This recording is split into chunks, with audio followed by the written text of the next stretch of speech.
2 दिन पहले करुणा के आधार पर आईएएस एसपी सज्जू राम राणा के बेटे साहिल राणा को सरकार ने रोजगार की चिंता के भंवर से निकालकर सुकून के साहिल तक पहुंचा दिया। याद रहे कि सज्जू राम राणा का निधन ऑन ड्यूटी हुआ था।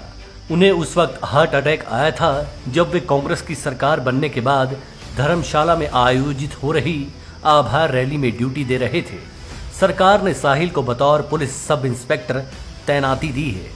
अच्छी बात थी, राहत देना कोई बुरा काम नहीं है, लेकिन करुणामूलक आधार पर दी गई इस नौकरी की वजह से प्रदेश में करुणामूलक आधार पर ही हजारों लोग अपने बच्चों के लिए नौकरी का इंतजार कर रहे हैं। करुणामूलक आधार पर दी गई इस जॉब को लोग विरोध भी नहीं कर रहे हैं, लेकिन ये जरूर कह रहे हैं कि करुणा के आधार पर भेदभाव क्यों। ये भी साफ कह रहे हैं कि घर के किसी सदस्य के स्वर्गावास होने पर आने वाली मुश्किलों से परिचित है। ऐसे में उन्हें कोई ईर्ष्या नहीं है कि जॉब क्यों नहीं दी। बस गम इस बात का है कि दर्द सबके एक जैसे हैं तो इलाज अलग अलग क्यों। इस एक जॉब की वजह से सवाल भी अनेक खड़े हो गए हैं, क्योंकि करुणामूलक आधार पर ही बिजली बोर्ड में 550 केस लटके हुए हैं। जल शक्ति विभाग में 372 मामले लटके पड़े हैं। वन विभाग में 100, पीडब्ल्यूडी में 350 के लगभग, हेल्थ में करीबन 130 मामलों में लोग करुणामूलक आधार पर ही जॉब का इंतजार कर रहे हैं। ये लिस्ट यहीं खत्म नहीं होती। एजुकेशन विभाग में करीब 370, टूरिज्म कॉरपोरेशन में 80, एचपीएमसी में 50, हिमफेड में 30, एचआरटीसी में 200, कृषि विभाग में 80 तो टूरिज्म विभाग में करीब 150 मामले लंबित पड़े हुए हैं। हैरानगी की बात तो चौधरी श्रवण कुमार हिमाचल प्रदेश कृषि विश्वविद्यालय में सामने आती है। यहाँ पर करीब 83 केस पेंडिंग हैं और इनमें कुछ ऐसे एक मामले हैं जो बीते 40 सालों से लटके चले आ रहे हैं। ऐसी करुणा का क्या फायदा जिसके इंतजार में आदमी का जीवन ही अंतिम पड़ाव की तरफ चला हो।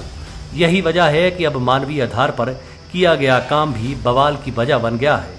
कई मामलों में तो आय सीमा भी ग्रेड सी और डी वालों के लिए आफत की वजह बना हुआ है।